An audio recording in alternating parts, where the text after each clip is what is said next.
মই অতনু ভূঞা আপোনালোকে চাই আছে চৰ্চা আজিৰ পৰা আমি চৰ্চা কিছু নতুন ৰূপত আপোনালোকৰ আগলৈ আগবঢ়াবলৈ চেষ্টা চলাইছোঁ ৮ বজাৰ পৰিৱৰ্তে এতিয়াৰ পৰা সোমবাৰৰ পৰা শুকুৰবাৰলৈ চৰ্চা আৰম্ভ হ'ব ৭:৪৫ আপুনি চাই আছে অতনু ভূঞাৰ সৈতে চৰ্চা আজি চৰ্চাত আমি কেৱল এটা বিষয়বস্তুৰ ওপৰত আলোচনা নকৰোঁ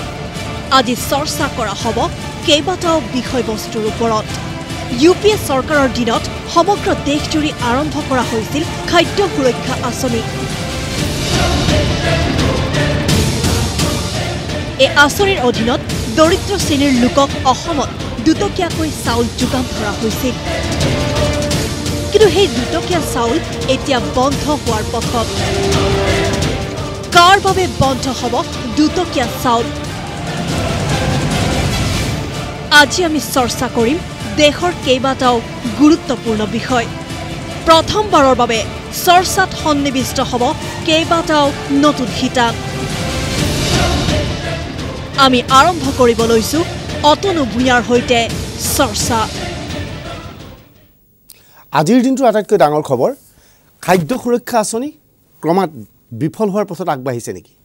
ইউপিএ চৰকাৰৰ দিনত খাদ্য সুৰক্ষা আঁচনি আগবঢ়োৱা হৈছিল সেই আঁচনি অনুসৰি দৰিদ্ৰ শ্ৰেণীৰ লোকক অসমত ২ টকা মূল্যত চাউল যোগান দিয়া হৈছিল আৰু প্ৰতিজন ব্যক্তিক ৫ কেজি পৰ্যন্ত ৫ কিলোগ্ৰাম পৰ্যন্ত চাউল যোগান দিয়া হৈছিল নিৰ্বাচনী দিনাংক ঘোষণা কৰা হ'ল যেতিয়াই গগৈ চৰকাৰৰ কাম কাজ নোহোৱা হ'ল আৰু এতিয়া সৰ্বানন্দ সোণোৱালৰ নেতৃত্বত চৰকাৰ আৰম্ভ হ'ল এইখিনি সময়তেই ৰাজ্যজুৰি দুটকীয়া চাউলৰ ব্যাপক ধৰণৰ কেলেংকাৰীৰ সৃষ্টি হৈছে কি ধৰণে কেলেংকাৰীৰ সৃষ্টি হৈছে কেৱল আমি ষ্টুডিঅ'ত বহিয়ে নহয় আমি সমগ্ৰ অসমৰ কেইবাটাও স্থানত আনকি যোগান মন্ত্ৰী ৰিহন দৈমাৰী সমষ্টিলৈকো আমি যাম উজনি নামনি বিভিন্ন সমষ্টিত আমি যাম আমি দেখুৱাম দুটকীয়া চাউলক লৈ কেনেকৈ কেলেংকাৰী হৈছে সমগ্ৰ তথ্য আপোনালোকক ফাদিল কৰিম প্ৰথমবাৰৰ বাবে ফাদিল কৰিম যে খাদ্য সুৰক্ষা আঁচনিৰ ধন খাদ্য সুৰক্ষা আঁচনিৰ চাউল কোনে কেনেকৈ আত্মসাৎ কৰিছে আৰু আমি ভাবোঁ সৰ্বানন্দ সোণোৱাল চৰকাৰৰ মন্ত্ৰীসভাই এই অনুষ্ঠানটো ভালকৈ চোৱা উচিত আৰু আমি আশা কৰিম ২৪ ঘণ্টাৰ ভিতৰত চৰকাৰে যাতে এই ক্ষেত্ৰত বিহিত ব্যৱস্থা গ্ৰহণ কৰে আমি অপাৰেশ্যন চলাইছিলোঁ দুটকীয়া চাউল সংক্ৰান্তত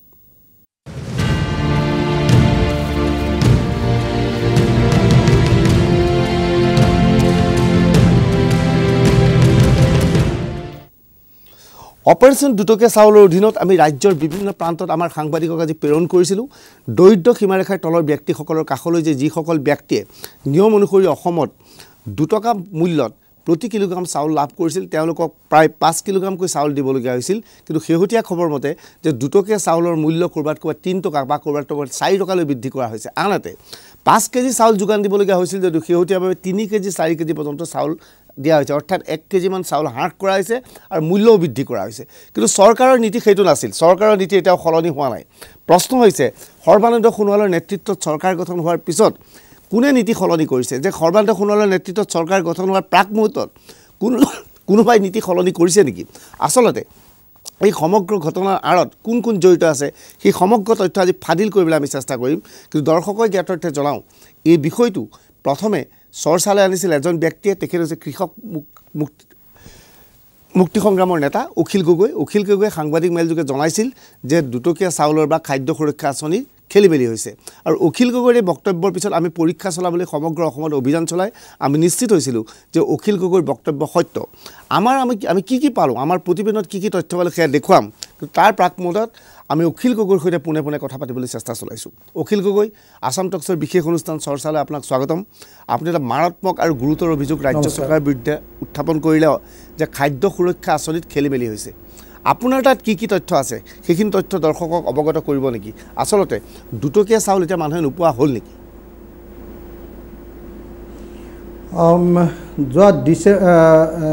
যোৱা আপোনাৰ ডিচেম্বৰ মাহৰ পৰা ২০১৫ চনৰ ডিচেম্বৰ মাহৰ পৰা অসমত আচলতে খাদ্য সুৰক্ষা আঁচনিখন আৰম্ভ কৰা হ'ল যোৱা ডিচেম্বৰ মাহত আমি ১ কেজি চাউল ৩ টকা দামত পাইছিলোঁ তাৰপিছত অসমৰ মুখ্যমন্ত্ৰী প্ৰাক্তন মুখ্যমন্ত্ৰী তৰুণ গগৈ ডাঙৰীয়াই সেই চাউলৰ ওপৰত ১ টকাকৈ আৰু এটা নতুন ডিছকাউণ্ট নতুন এটা ৰেহাই নতুন এটা আৰু ৰাজসাহায্য তেওঁলোকে ঘোষণা কৰিলে তাৰ ফলস্বৰূপে আমি দেখিবলৈ পালোঁ যে অসমত ১ কিলো অন্ন সুৰক্ষা আঁচনিৰ চাউলৰ দাম হ'লগৈ ২ টকা 2 টকা দামত আমি এটা পৰিয়ালৰ এজন বেনিফিচিয়াৰী বা এজন হিতাধিকাৰীয়ে 5 কিলোগ্ৰামকৈ চাউল পাব লাগে যদি পৰিয়ালটোত 6 জন মানুহ আছে তেতিয়াহ'লে 6 গুণ 30 কেজি চাউল পাব লাগে আৰু মূল্য হ'ব লাগে 2 টকা কিন্তু দুৰ্ভাগ্যবশতঃ যেতিয়া এই চৰকাৰখনৰ শেষ হ'ল যেতিয়া ভোট হোৱাৰ পিছৰ মাহটোৰ পৰা যেতিয়া এপ্ৰিল মাহত ভোট হৈ গ'ল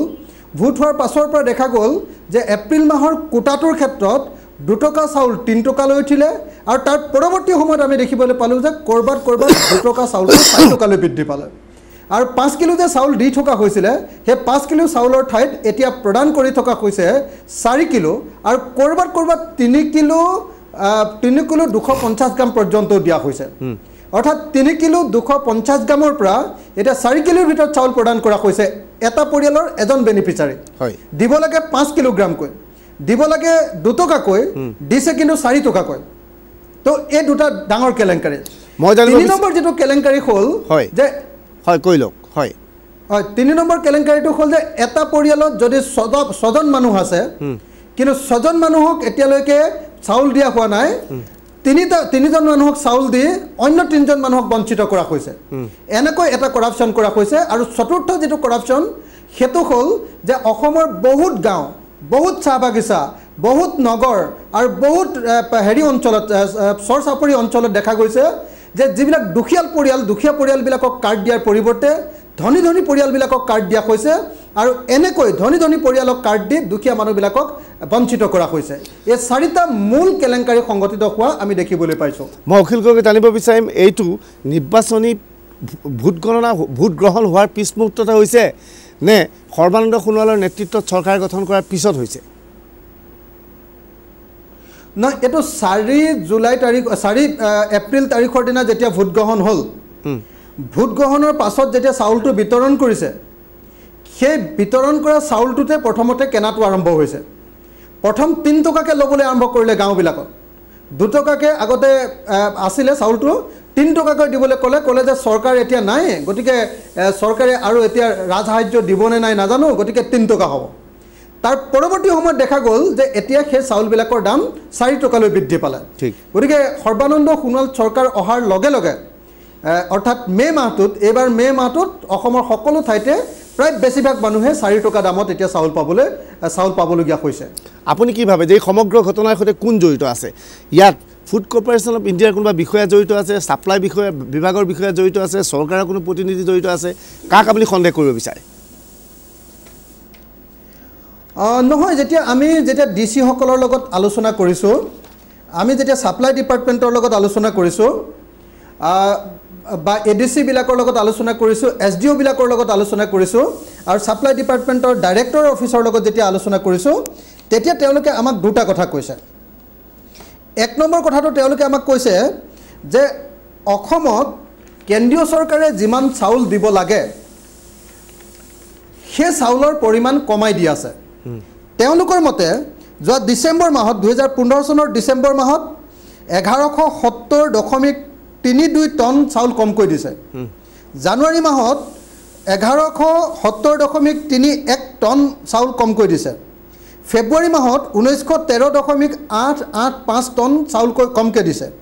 মাৰ্চ মাহত 4307.385 টন চাউল কমকৈ দিছে আৰু এপ্ৰিল মাহত 5028.1 টন চাউল অসমলৈ কেন্দ্ৰীয় চৰকাৰে কমকৈ পঠাইছে কেন্দ্ৰীয় চৰকাৰে ৰাইট টু ফুডৰ অধীনত 1 কেজিও চাউল কমকৈ পঠিয়াব নোৱাৰে কিন্তু দুৰ্ভাগ্যবশতঃ যেহেতু বেলেগ দলৰ চৰকাৰ আছে সেইকাৰণে যিবিলাক ৰাজ্যত বেলেগ দলৰ চৰকাৰ আছে সেই চৰকাৰবিলাকৰ ক্ষেত্ৰত সেই ৰাজ্যবিলাকৰ ক্ষেত্ৰত কেন্দ্ৰীয় চৰকাৰে সদায় কম চাউল পঠিয়াই আছে কিন্তু অসমৰ বিশেষ ৰাজ্যৰ মৰ্যাদা কৰ্তন কৰি দিয়া হৈছে কিন্তু অখিল গগৈ এতিয়া অসমত যেনেকৈ অসমৰ ফাণ্ড কৰ্তন কৰি দিয়া হৈছে বুজিছো অখিল গগৈ এতিয়া অসমত সৰ্বানন্দ সোণোৱালৰ নেতৃত্বত বিজেপিৰ মিত্ৰগোটৰ চৰকাৰ হ'ল তাৰ পিছতো চাউল কমিছে আৰু আপুনি কৈছে যিখন ডাটা দিছে ফেব্ৰুৱাৰী মাহৰ পৰা চাউল কমকৈ দিছিল কিন্তু তৰুণ গগৈ চৰকাৰে তথাপিও কিবা কিবি মেনেজ কৰি দুখীয়াৰ ওচৰত চাউলখিনি 2 টকা মূল্যত সকলোকে দিবলৈ ব্যৱস্থা কৰিছিল এতিয়া কি হৈছে এতিয়া গভৰ্ণমেণ্টখন সলনি হ'ল তথাপিও চাউলৰ পৰিমাণটো বৃদ্ধি হোৱা নাই নেকি চাউলৰ পৰিমাণ মানে এই মে মাহত একজেক্টলি কিমান চাউল আহিছে সেইটো নাজানো কিন্তু মই সাপ্লাই ডিপাৰ্টমেণ্টৰ লগত যেতিয়া কথা পাতিছিলোঁ তেওঁলোকে ক'লে যে এতিয়াও চাউল কমকৈ আহিছে অৰ্থাৎ সৰ্বানন্দ সোণোৱাল চৰকাৰে শপত গ্ৰহণ কৰাৰ পাছতো চাউল কমকৈ আহিছে এই খবৰ মোৰ হাতত নিশ্চিতভাৱে আছে 1 নম্বৰ 2 নম্বৰ আৰু এটা ডাঙৰ ঘটনা ঘটিছে কেন্দ্ৰীয় চৰকাৰৰ ক্ষেত্ৰত হেতু হল যে কেন্দ্ৰীয় চৰকাৰে যোৱা বেছ কিছুদিন ধৰি প্ৰথম দিনৰ পৰা যি দিনৰ পৰা এই ডিসেম্বৰ মাহৰ পৰা চাউল আৰম্ভ হৈছে আমাৰ ইয়াত তেতিয়াৰ পৰা আমাৰ ইয়াত যেটো ট্ৰান্সপোৰ্টেশন চাৰ্জ দিব লাগে তাৰমানে ৰাইট টু ফুডৰ ক্ষেত্ৰত তাৰমানে এতিয়া দোকানী বিলাকে ফেয়াৰ প্ৰাইস সুলভ মূল্যৰ দোকানী আৰু সমবায় সমিতি বিলাকে চাউলৰ পৰা মাৰ্জিন ল'ব নোৱাৰে তেওঁলোকক সেই মাৰ্জিন বা লাভটো দিয়ে কেন্দ্ৰীয় চৰকাৰ আৰু ৰাজ্য চৰকাৰে দুইখন চৰকাৰে মিলি হয় ৰাজ্য চৰকাৰে দিয়ে 25% আৰু কেন্দ্ৰীয় চৰকাৰে দিয়ে 75% কিন্তু কেন্দ্ৰীয় চৰকাৰে যেটো 75% ট্ৰান্সপোৰ্টেশন চাৰ্জ আৰু 75% মাৰ্জিন চাৰ্জ দিব লাগে ট্ৰান্সপোৰ্টেশন চাৰ্জ হল 1 কুইণ্টেল চাউলত 100 টকা আৰু মাৰ্জিন চাৰ্জটো হল 1 কুইণ্টেল চাউলত 146 টকা এই যে মাৰ্জিন চাৰ্জ আৰু ট্ৰান্সপোৰ্টেশন চাৰ্জ তাৰ 75% যে কেন্দ্ৰীয় চৰকাৰে আমাক দিব লাগে অসমক যোৱা সমাহ ধৰি 1 পইচাও কেন্দ্ৰীয় চৰকাৰে দিয়া নাই তাৰ ফলস্বৰূপে 94 লাখ 28 টকা যোৱা মাৰ্চ মাহলৈকে মই এটা মাৰ্চ মাহলৈকে হিচাপ দিছো এপ্ৰিল আৰু মেৰ হিচাপটো মোৰ নাই ডিসেম্বৰৰ পৰা মাৰ্চলৈকে প্ৰায় 100 কোটি টকা কেন্দ্ৰীয় চৰকাৰে অসমক দিয়া নাই ঠিক আছে অসমক কেন্দ্ৰীয় চৰকাৰে 100 কোটি টকা নিদিয়াৰ ফলস্বৰূপে কি কৰিছে এতিয়া দোকানী বিলাকে যেহেতু কেৰিং চাৰ্জটো পোৱা নাই সমবায় সমিতি বিলাকে যেহেতু কেৰিং চাৰ্জটো পোৱা নাই গতিকে সমবায় সমিতি দোকানী বিলাক আৰু আমাৰ এডমিনিষ্ট্ৰেচন ডিসি আৰু সাপ্লাই ডিপাৰ্টমেন্ট তেওঁলোকে মিলি এটা সিদ্ধান্ত লৈছে যে যেহেতু দুটকীয়া চাউলটো এতিয়ালৈকে তেওঁলোকে ট্ৰান্সপোৰ্টেশন চাৰ্জ আৰু মাৰ্জিন মানিটো পোৱা নাই গতিকে এতিয়া তেওঁলোকে চাউল কমাই দিব চাউল কমাই দি তাৰ পৰা লাভ খাব 1 নম্বৰ আৰু 2 নম্বৰ 1 কিলো চাউলৰ দাম 2 টকা ল'ব লাগে হেতু তেওঁলোকে 4 টকা ল'ব 2 টকা এক্সট্ৰা তেওঁলোকে ট্ৰান্সপোৰ্টেশন চাৰ্জৰ নামত কাটি ল'ব সেই পইচাটো কোনে পাব সেই পইচাটো তেওঁলোকে ভাগ কৰি খাব তাৰমানে এটা সময়তটো ট্ৰান্সপোৰ্টেশন চাৰ্জ দিবই লাগিব কেন্দ্ৰীয় চৰকাৰে হয় সেই পইচাটো এসময়ত পাবগে কিন্তু যেহেতু এতিয়া পোৱা নাই গতিকে এতিয়া ডিসি বিলাকে এতিয়া সাপ্লাই ডিপাৰ্টমেন্টে এতিয়া সমবায় সমিতি বিলাকে আৰু সুলভ মূল্যৰ দোকানী বিলাকে এজেন্ট বিলাকে তেওঁলোকে মূলি সিদ্ধান্ত লৈছে যে 2 টকা চাউলটো 4 টকা কৰি দিও আৰু যেটো আপোনাৰ দাম আছিল কি কয় যিমান 5 কেজি চাউলটো আমি 4 কেজি বা 3 কেজি কে দিম তেতিয়া তাৰ পৰা যেটো লাভ হ'ব হেতু ব্ল্যাক মাৰ্কেটিং কৰি তেওঁলোকে যিমানখিনি পইচা পাব সেই পইচাখিনি তেওঁলোকৰ ট্ৰান্সপোৰ্টেশন চাৰ্জটো ওলাব বুলি তেওঁলোকে ক'ব কৈছে আৰু এনেকৈ আমি হিচাপ কৰি উলিয়াইছো যে এমাহত এনেকৈ এই কামটো কৰিলে এমাহত প্ৰায় 65 কোটি টকাৰ লোকসান অসমৰ ৰাইজৰ হ'ব অৰ্থাৎ 65 কোটি টকাৰ কৰাপচন ৰাইট টু ফুডৰ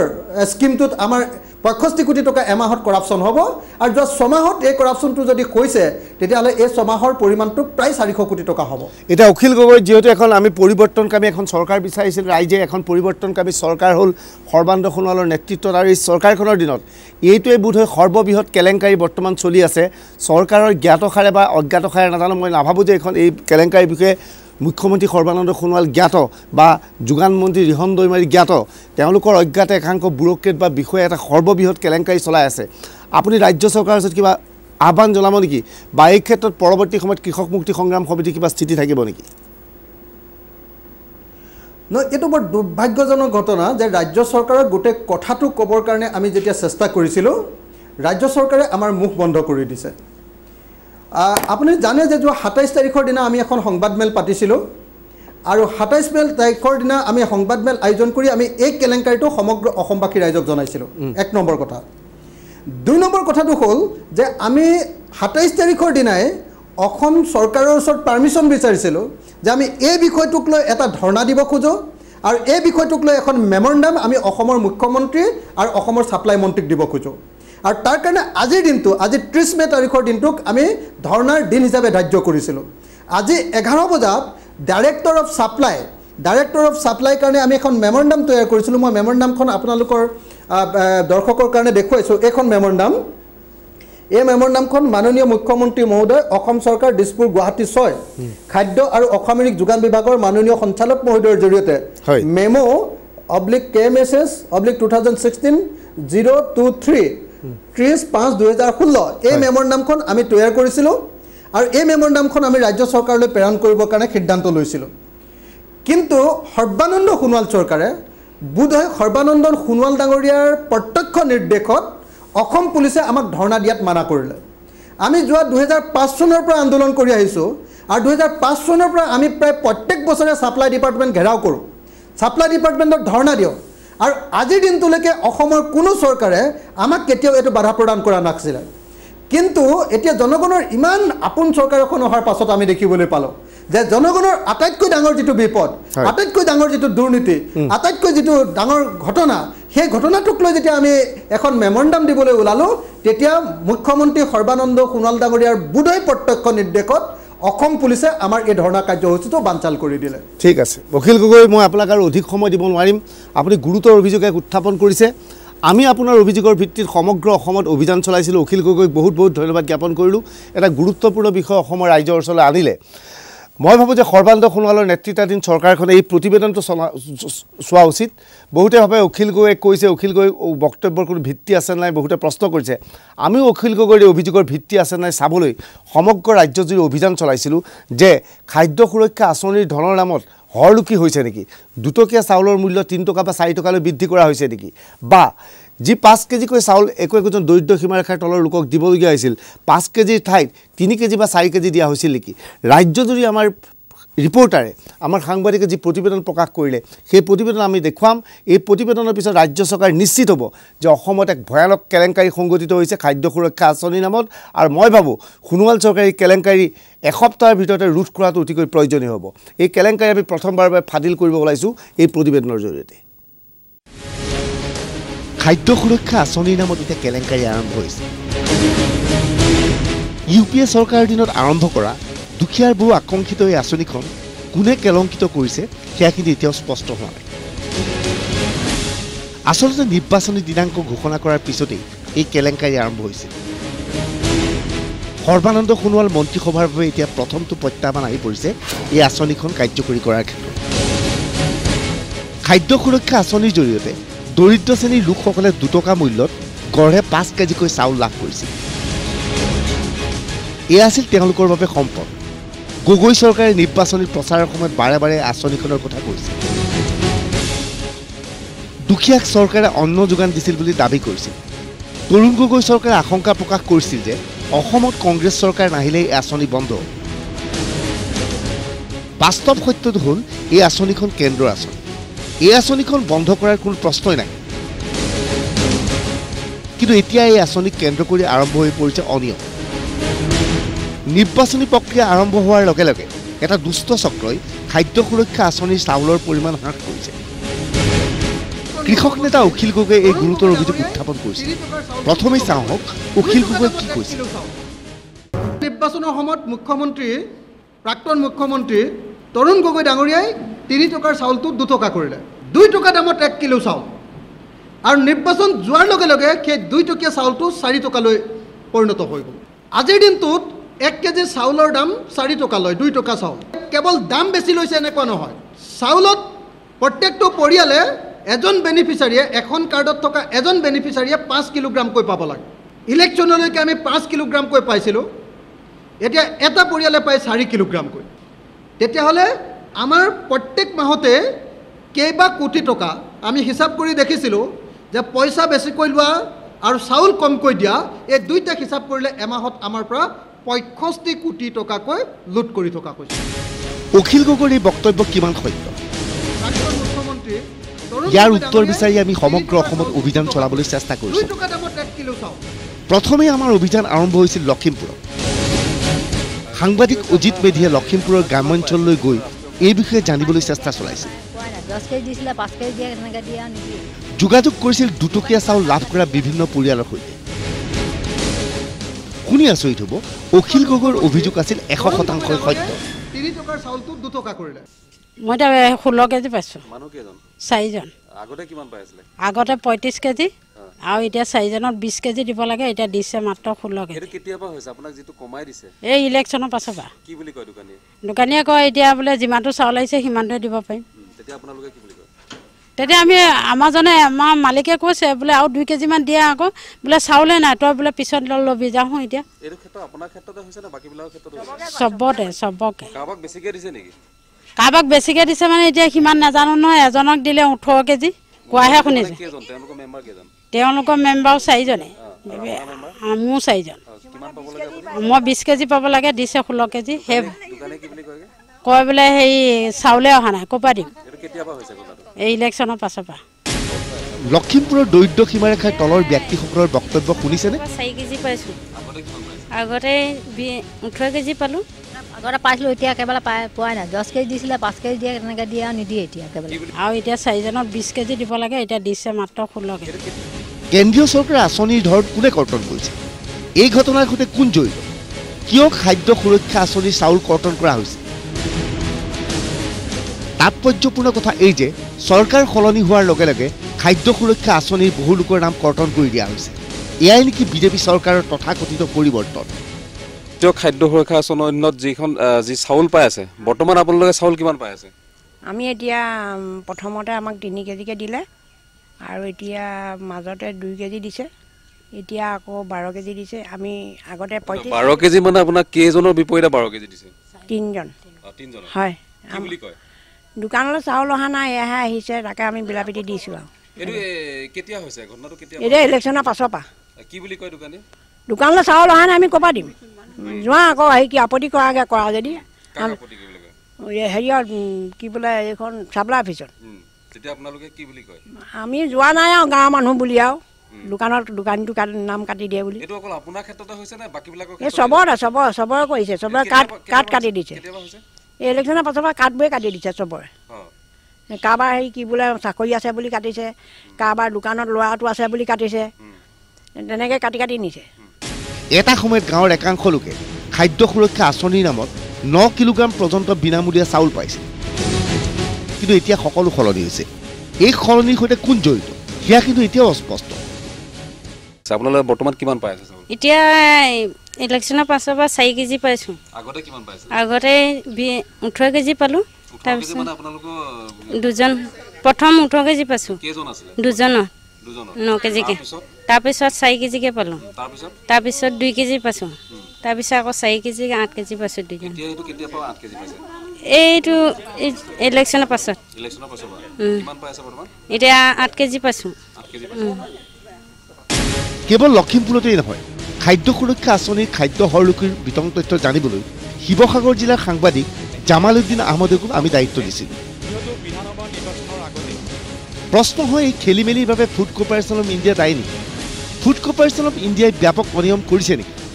এটা অভিযোগ উত্থাপন হৈছে, যিহেতু বিধানসভা নিৰ্বাচনৰ আগতে দৰিদ্ৰ সীমাৰেখাৰ তলত বাস কৰা যিসকল খাদ্য সুৰক্ষা সমিতিৰ আঁচনিৰ অধীনত যিসকল লোকক সামৰি লোৱা হৈছিল, সেইসকল লোকে 2 টকাৰ দৰত চাউল ক্ৰয় কৰিছিল। কিন্তু নিৰ্বাচনৰ পাছত এই 2 টকীয়া দৰৰ চাউল ঠায়ে ঠায়ে 4 টকা 3 টকাকৈ দৰ ক্ৰয় কৰিবলগীয়া হৈছে। ইয়াৰ মূল কাৰণটো বিভিন্ন ধৰণৰ সমস্যা আছে, আৰু এই অভিযোগৰ সম্পৰ্কত আমাৰ লগত আলোচনা কৰিবলৈ বিভিন্ন হিতাধিকাৰী আছে, বিভিন্ন সচেতন লোকসকল আছে। মই সেইসকলৰ পৰা তেখেতসকলৰ মতামত জানিব বিচাৰিম। আচলতে প্ৰকৃততে যিটো 2 টকা দৰত আপোনালোকে চাউলটো ক্ৰয় কৰি আহিছিলে, সেই আজিৰ তাৰিখত কিমান টকা দৰত ক্ৰয় কৰিছে? একদম চাওক যে সমবায় সমিতিবিলাকে আগতে ইলেকশ্যনৰ আগত যে 2 টকা দৰত চাউলবিলাক কিছু গ্ৰাহকক দিছিলে, এতিয়া এনেকুৱা কৰিছে যে সমবায় সমিতিবিলাকে আপোনাৰ সম্পূৰ্ণ চাউলবিলাক 2 টকাৰ ঠাইত এতিয়া 4 টকা পৰ্যন্ত এনেকুৱা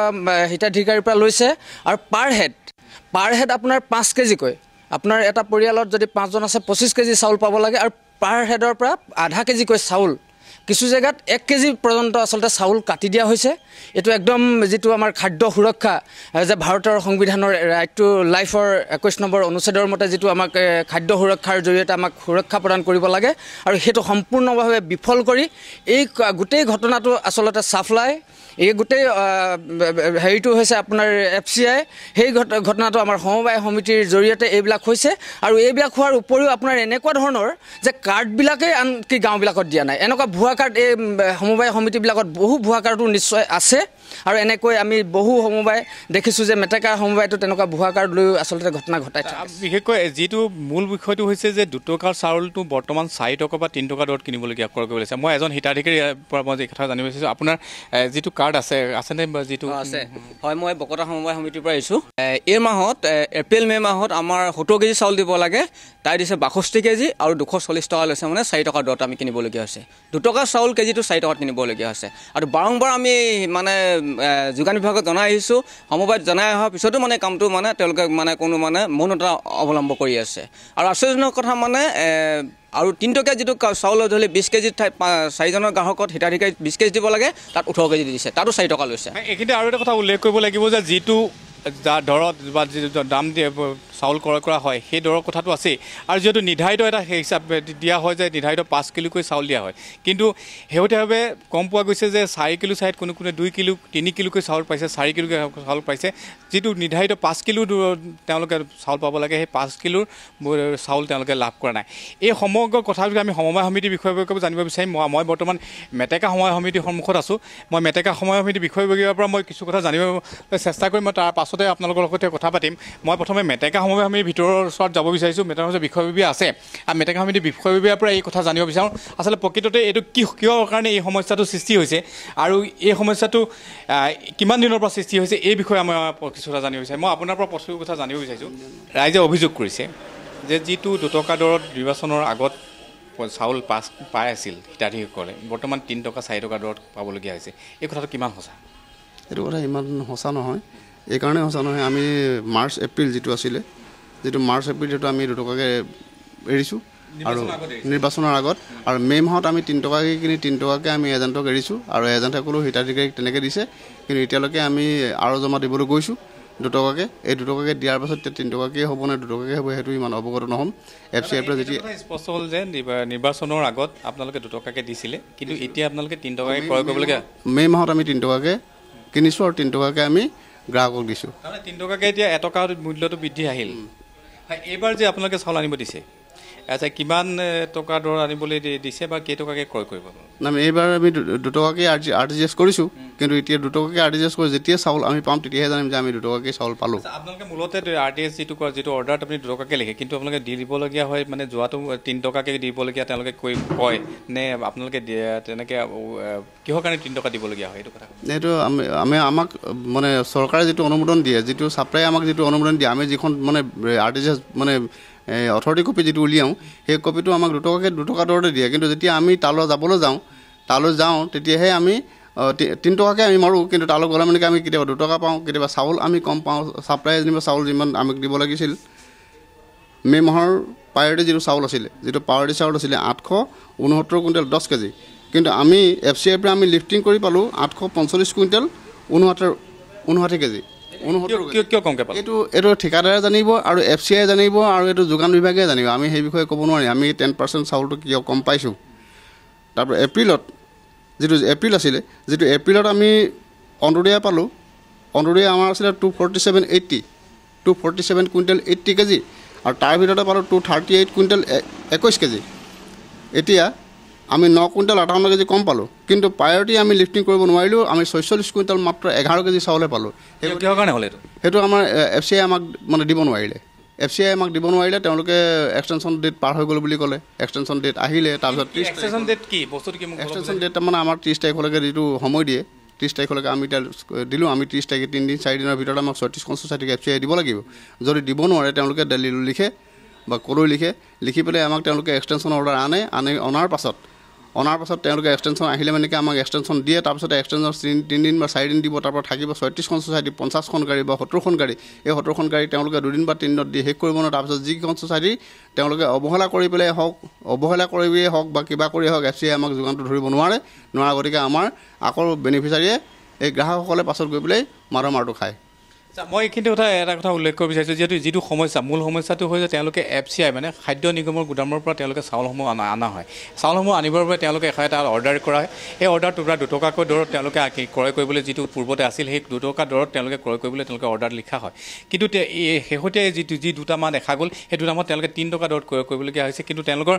এই 3 টকা দৰ কিয় ক্ৰয় কৰিবলগীয়া হৈছে সেই কথাখিনি তেওঁলোকে বিষয়ে নাজানে সমবায় সমিতিসমূহে নাজানে আৰু তেওঁলোকক এটা নিৰ্ধাৰিত সময় দিয়া হয় যে নিৰ্ধাৰিত সময় প্ৰায় 4 ঘণ্টা বা 5 ঘণ্টা বা এটা দিনৰ সময় দিয়া হয় যে চাউলখিনি তুলিব লাগে এখন সমবায় সমিতি প্ৰায় 56খন সমবায় সমিতি অন্তৰ্ভুক্ত মেটেকা সমবায় এজেণ্ট অন্তৰ্ভুক্ত এই 56টা এজেণ্টত বোলে চাউল যোগান ধৰিবৰ বাবে তেওঁলোকক প্ৰায় 13খনকৈ 14খন গাড়ীৰ প্ৰয়োজন হ'ব একেদিনা এই চাউলখিনি তুলিবলৈ সম্ভৱ নহয় গতিকেলৈ এই চাউলখিনি তেওঁলোকে সময়মতে তুলিব নোৱাৰে আৰু তেনেকৈ ধনো মজুত নাথাকে সমবায় সমিতি আৰু ইয়াৰে সুবিধা গ্ৰহণ কৰে আৰু নিৰ্ধাৰিত যিখিনি চাউল তেওঁলোকক দিয়া হয় তেওঁলোকক ধৰি লোৱা হওক 100 কিলো চাউল আনিবলগীয়া হয় কিন্তু তেওঁলোকক যোগান দিয়া হয় 50 কিলো চাউল শিৱসাগৰৰ প্ৰতিবেদনৰ পৰা স্পষ্ট হৈ পৰি সমগ্ৰ খেলিমেলিৰ সৃষ্টি কৰিছে FCI প্ৰশ্ন হয় যোগান মন্ত্ৰী ৰিহন দৈমাৰীয়ে কেনে ব্যৱস্থা গ্ৰহণ কৰিব আমি ৰিহন দৈমাৰী সমষ্টি উদালগুৰিত অভিযান চলাইছোঁ আমি উপস্থিত আছোঁ উদালগুৰিত আৰু উদালগুৰিত আমি কেইগৰাকীমান হিতাধিকাৰী লগ পাইছিলোঁ অন্তোদয় আঁচনিৰ জৰিয়তে যি তেখেতসকলে চাউল পাই আছে আৰু আমি পোনে পোনে তেখেতসকলৰ ওচৰত গৈছোঁ যে আপোনালোকে যিটো অন্তোদয় আঁচনিৰ জৰিয়তে চাউল পাইছে কিমান বছৰৰ পৰা পাই আছে আৰু কিমান টকাকৈ লৈ আছে দাম আৰু কিমান কিলো পায় 30 দুইবাৰ পাইছোঁ আৰু 33 কেজিকৈ দুইবাৰ পাইছোঁ কিমানকৈ আপোনালোক দিব বুলি কৈছিল নে এনেই কৈছে চাউল কমিয়ে আছে এতিয়া এইটো ক'ব নোৱাৰি 30 দিব পাৰোঁ 33 দিব পাৰোঁ দাম কিমানকৈ লয় 3 টকা কৰি লয় 3 টকা আপোনালোকে কিমান পায় মই 30 কেজিকৈ দুবাৰ পালোঁ আৰু 33 কৰি দুবাৰ পালোঁ এই নতুন কাৰ্ডখন হোৱাৰ পৰা আৰু 3 টকাকৈ দাম লয় কৈছে কি আমাৰ বহুত খৰচ আছে আছে মই ক'লোঁ আমাক 35 কেজিকৈ কিয় দিয়া নাই ইয়াতো লিখা আছে কৈছে কি নহয় আমি দিব নোৱাৰোঁ আমাৰ অসুবিধা হয় সেইকাৰণে 33 দিছোঁ আপোনালোকৰ কমিছে হেনা কৈছে আপোনালোকে কিমানকৈ পায় আমি ইবাৰে আমাৰ তাৰমানে এইখন বিপেলৰ হেৰি আমি ফাৰ্ষ্টতে আমাক 4 কেজি কৰি দিলাক দুইবাৰ আৰু এই দুইবাৰ আমাক 21 কেজি কৰি দিছে 6জন মানুহত 21 কেজি চাউল 3 টকা কৰিয়ে লয় কিন্তু 3 টকাৰ কৰি কম কৰি মানে আমি শুনি আছোঁ কিন্তু 3 টকা কম বুলি ল'ব নোৱাৰে সিহঁতে 3 টকা কৰিয়ে লৈ আছে আপোনালোকে কিমান পায় মই আগতে 30 কেজি কৰি দুইবাৰ পালোঁ আৰু ইবাৰ 33 কেজি কৰি আয়াল 5 পাইছোঁ দুইবাৰ আৰু কেৰাচিন তেল নাপাওঁগে 2 মাহ 3 মাহৰ মূৰত 1.5 লিটাৰ কৰি দেই আৰু এই চাউলত 3 টকা কৰি লয় আটা কিবা এনেকুৱা আটা চাটা একোৱেই নাপাওঁ খালি চাউল কেইটাই দেখা গ'ল একেই ঘটনা সংঘটিত হৈছে নগাঁও আপোনালোকক সুধিব বিচাৰিম আমি যে যি দুটকীয়া চাউল পাই আছিলে আমাৰ সৰ্বসাধাৰণ লোকসকলে সেই দুটকীয়া চাউলটো এতিয়া ঠায়ে ঠায়ে 3 টকা ওলাই একাংশ সুলভ মূল্যৰ দোকানীয়ে আৰু ঠায়ে ঠায়ে 4 টকাকৈ গ'লে তাৰ উপৰি চাউলো কমাই দিয়ে এইটো সন্দৰ্ভত আপোনালোকে কি কয় আমাক ক'বলগীয়া এটা আছে যিটো চৰকাৰে দিছে আমাক সুবিধা সেইটো আমি সুবিধা বুলিয়ে ভাবিছোঁ দুটকীয়া চাউল পোৱাটো সেই চাউলটো আমি যিভাৱে পাব লাগে সেইভাৱে নাপাওঁ কিয় নাপাওঁ আমাৰ কেতিয়াবা 4 টকা লৈছে কেতিয়াবা 3 টকা লৈছে এইবাৰ আমাৰ দুকুটা দিছে দুটকীয়াকৈ কিন্তু নেক্সট আকৌ 3 টকা হ'ব বুলি আমাক জনাইছে দোকানীয়ে আৰু লগতে আমাৰ চাউল যিটো সেইটো চাউল আমি ফুল পেমেণ্ট কৰিব লাগে মই 4জন মানুহ 20 কেজি চাউল পাওঁ তাৰে মোৰ 1 কেজি চাউল কাটি দিয়ে কিন্তু পইচাটো 19 কেজি চাউলৰ দিলে 19 কেজি চাউল মোক নিদিয়ে 20 কেজি চাউলৰ পইচা দিলেহে মোক 19 কেজি চাউল দিয়ে আপুনি 20 কেজি চাউলৰ দাম দিয়ে কিন্তু আপুনি 19 কেজিহে পাওঁ মই গতিকে এইটো চাগে অসুবিধা হৈছে এইটো অসুবিধা বহুত অসুবিধা হৈছে চৰকাৰে যিভাৱে সুবিধাটো দিছে কিন্তু জনসাধাৰণে সেইটো সুবিধাটো পোৱা নাই মানে আমি 35 কেজি পাওঁ তাই ধৰি লওক 34 কেজি দিয়ে আৰু 1 কেজি চাউলটোও ৰাখে আৰু পইচাটোও ৰাখে ৰাখি আৰু সি টাইমলি চাউলটো আনিব নোৱাৰে আজি 3 দিন হ'ল তেলটো অহা সেই দোকান খোলা নাই সেইকাৰণে আমাৰ অলপ অসুবিধা হয় লাইটো নাইকিয়া হয় সেইটোকে মোৰ আছে আৰু 2 টকাৰ পৰিৱৰ্তে আপোনালোকে 4 টকাকৈ দিবলগীয়া হৈছে লাগে আমি যোৱা মাহত আগৰ মাহত আমি 4 টকাকৈ লৈছে আৰু ইয়াৰ আগৰ মাহত 2 টকাকৈ লৈছে আৰু এতিয়া আউচ দি আছে সি 3 টকা 4 টকা আকৌ ল'ম এনেকৈ কৈছে আমাক অসুবিধা আমাৰ বুঢ়াটো অসুবিধা অলপেই নহয় আমাৰ চাকৰি নাই বাকৰি নাই মানে মাটিও নাই যেনে তেনে চলি আছোঁ সেইকেইটা পইচাই গভৰ্ণমেণ্টে দিছিলে তাকো অলপ অসুবিধা কৰে সি সৰ্বানন্দ সোণোৱালৰ নেতৃত্বাধীন মন্ত্ৰীসভাখনে শুনিলেনে বিভিন্ন জনতাৰ বক্তব্য এয়া মিছা নেকি কেন্দ্ৰীয় চৰকাৰৰ আঁচনি কিদৰে নষ্ট কৰিছে মন কৰক এই ক্ষেত্ৰত শীঘ্ৰে বিহিত ব্যৱস্থা লোৱাৰ প্ৰয়োজন নহ'লে পৰিৱৰ্তনৰ নামত আপোনালোকক ভোট দিয়া দৰিদ্ৰ জনতা হৈ পৰিব অতিষ্ঠ ব্যুৰ' ৰিপৰ্ট আসাম টাইমছ আমি সমগ্ৰ ৰাজ্যজুৰি অভিযান চলাই এই কথা স্পষ্টভাৱে প্ৰতীয়মান হৈছিলোঁ যে দুটকীয়া চাউলৰ কাৰ্যসূচী এটা বন্ধ কৰা হৈছে দুটকীয়া চাউল এতিয়া ক'ৰবাত 3 টকা ক'ৰবাত 4 টকাত দিয়া হৈছে একোজন হিতাধিকাৰীয়ে 5 কেজিকৈ চাউল পাবলগীয়া আছিল যদিও এতিয়া তেওঁলোকক 4 টকা বা 4 কেজি বা 3 কেজিকৈ চাউল দিয়া হৈছে, ক'ৰবাত 4.5 কেজি দিয়া হৈছে। আনকি যোগান মন্ত্ৰী ৰিহন দৈমাৰী ওদালগুৰি সমষ্টিটো একে ঘটনা সংঘটিত হৈছে। গতিকে ইয়াক সৰ্ববৃহৎ কেলেংকাৰী বুলি ক'লে ভুল কোৱা নহ'ব। এই কেলেংকাৰী তথ্য আজি আমি কেৱল পোহৰলৈ আনিছোঁ, সন্মুখলৈ আনিছোঁ, সৰ্বানন্দ সোণোৱাল নেতৃত্বাধীন মন্ত্ৰীসভাৰ সন্মুখলৈ আনিছোঁ। কিন্তু আমি এসপ্তাহ সময় চৰকাৰক দিছোঁ। এসপ্তাহ সময়ত আমি বিশেষ প্ৰতিবেদন প্ৰস্তুত নকৰোঁ। আমি চৰকাৰৰ ভূমিকাক অপেক্ষা কৰিম। চৰকাৰে কেন্দ্ৰৰ সৈতে যোগাযোগ কৰে নাই, FCIৰ সৈতে যোগাযোগ কৰে নাই, সমবায়ৰ সৈতে যোগাযোগ কৰে নাই, যোগান মন্ত্ৰীয়ে কি কৰে এসপ্তাহ চাম। নহ'লে অহা সোমবাৰে পুনৰ আমি আৰম্ভ কৰিম অপাৰেশ্যন দুটকীয়া চাউল পাৰ্ট 2।